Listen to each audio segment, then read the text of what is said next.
តែមុននឹងទៅដល់សាច់រឿងសូមបងប្អូនជួយចុច Subscribe ម្នាក់មួយផងចឹងកុំឲ្យខាតពេលយូរយើងចូលទៅដល់សាច់រឿងយើងទាំងអស់គ្នាហើយរឿងនេះមានចំណងជើងថាអ្នកដំណើរពាក្យអាវសកាលដើមឡើយនៅជីភូមិមួយមានផ្លូវលំវែងមួយកាត់កណ្ដាលព្រៃកៅស៊ូនៅពេលថ្ងៃផ្លូវនេះមើលទៅធម្មតាប៉ុន្តែពេលយប់វាខ្លាចជាកន្លែងដែលគួរឲ្យខ្លាចព្រោះកន្លែងនោះអ្នកភូមិតែនិយាយតគ្នាថា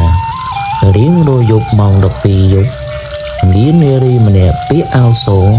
ឈរនៅក្បែរផ្លូវសុំឲ្យអ្នកដំណើរជួយនាង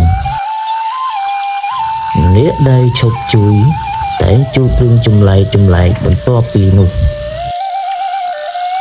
ថ្ងៃមួយបុរសវ័យក្មេងម្នាក់ឈ្មោះតារាបានជិះម៉ូតូត្រឡប់មកពីទីរួមខេត្តពេលដល់កណ្ដាលព្រៃគាត់បានឃើញនារីម្នាក់ពាក់អាវសឈរនៅចិញ្ចើមផ្លូវនាងមានសក់វែងនិងមុខស្លេកស្លាំងហើយនាងបាននិយាយថាបងជួយខ្ញុំផង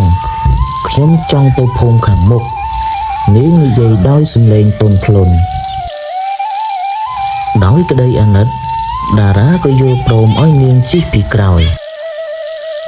នៅពេលនោះខ្យល់ចាប់ផ្ដើមត្រជាក់ខ្លាំងជាងមុនពេលគាត់មើលកញ្ចក់ក្រោយគាត់ស្ទើរតែជ្រុះម៉ូតូ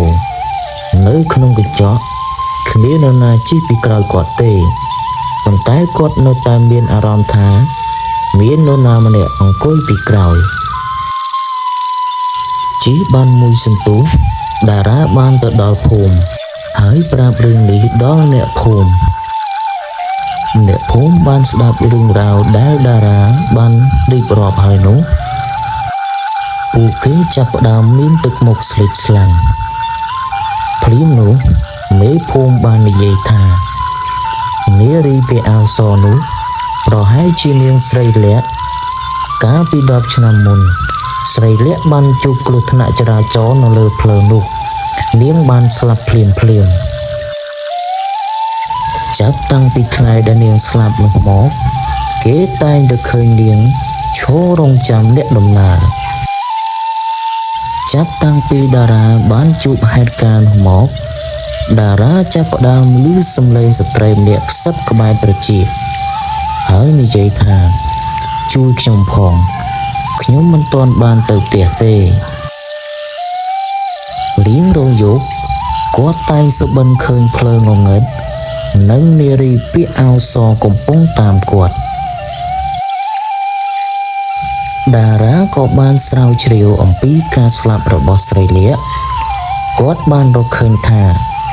នាងមិនបានស្លាប់ដោយគ្រោះថ្នាក់ធម្មតាទេនាងត្រូវបានឡានបុកហើយអ្នកបើកបរបានរត់គេចដោយខ្លួនមិនបានជួយនាងដូច្នេះហើយវិញ្ញាណរបស់នាងនៅតែវិលវល់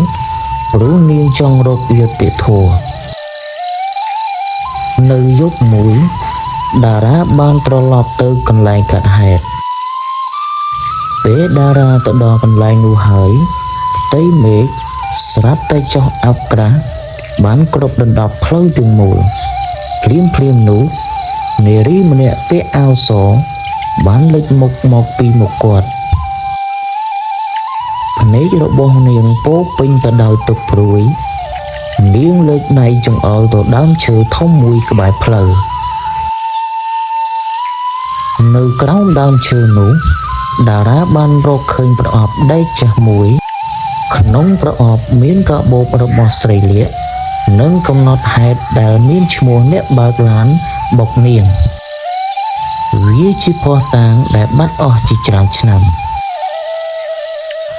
តារាក៏យកភស្តុតាងនោះប្រគល់ឲ្យសមត្ថកិច្ចបន្ទាប់ពីភស្តុតាងត្រូវបានប្រគល់ឲ្យសមត្ថកិច្ចករណីចាស់នេះត្រូវបានបើកស៊ើបអង្កេតឡើងវិញរយៈពេលប្រមាណថ្ងៃក្រោយមកអ្នកបង្កហេតុត្រូវបានរកឃើញនិងទទួលទោសតាមច្បាប់នៅយុគចុងក្រោយ តារាបានឃើញស្រីលាក់ម្ដងទៀតលើកនេះនាងមិនមានទឹកមុខសោកសៅទៀតទេនាងញញឹមតិចៗហើយនិយាយថាអរគុណ